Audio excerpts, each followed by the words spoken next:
Welcome back to the lecture series on the methodology and perspectives of humanities paper. We'll be looking at new criticism in this lecture. New criticism is a movement in literary criticism which developed in the decades following the First World War, and this movement dominated the American literary criticism until late 1960s. Critics generally agree that this approach got its cult status with the publication of John Crowe Ransom's influential work, New Criticism, in 1941.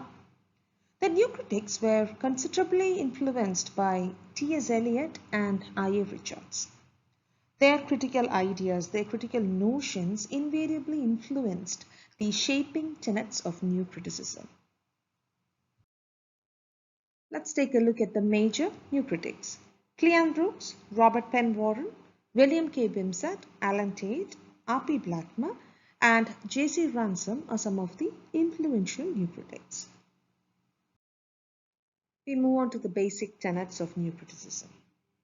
New critics believed that a literary work should be viewed as an independent entity.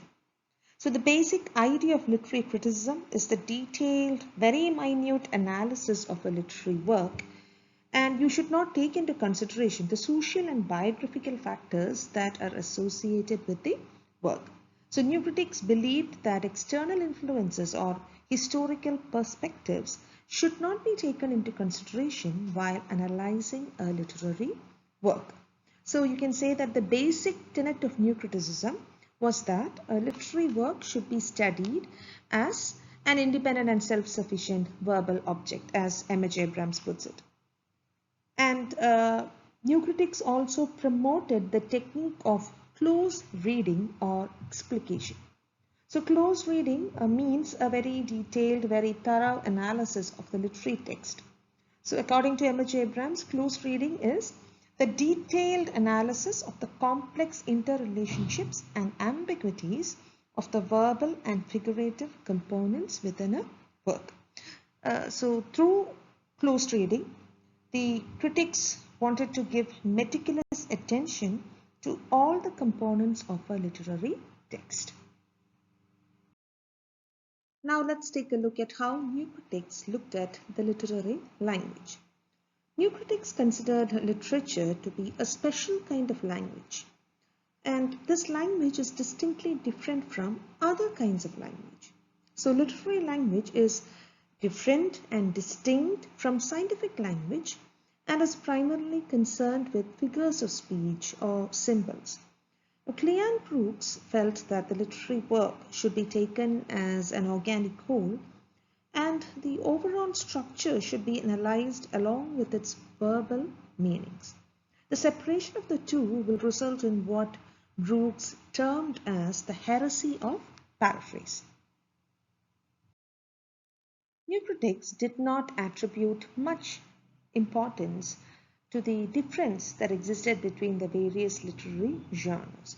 The basic components of a literary work, according to the new critics, are words, images, and symbols, and these components can be analyzed irrespective of the literary genre from which it is drawn. So on the other hand, new critics laid emphasis on terms like tension, irony, and paradox that contribute to the literary value of a particular text. Next, we move on to the two fallacies identified by the new critics, the two fallacies that somehow divert the reader's attention from the text. New critics believed that critical practices which rely heavily on non-textual factors divert the reader's attention away from the text. So they identified two fallacies that divert the reader. The first one is the affective fallacy. This means it is the error of judging a literary work by the emotional effects generated in the reader. And then you have the intentional fallacy, which is the error of judging a literary work by identifying the intention of the author. And both these fallacies undermine the literariness of a work by shifting the reader's focus the reader's attention to external factors. Let's conclude by looking at the criticism that was leveled against the new critics. So new criticism also saw its own share of controversy.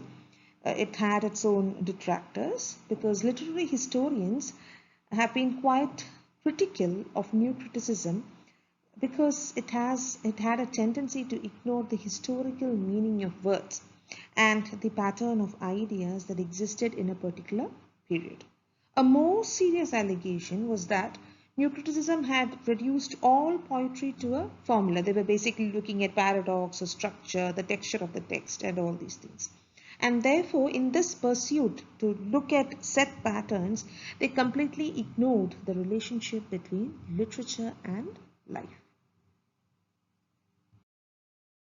I hope all of you understood this very short lecture on new criticism. Thank you.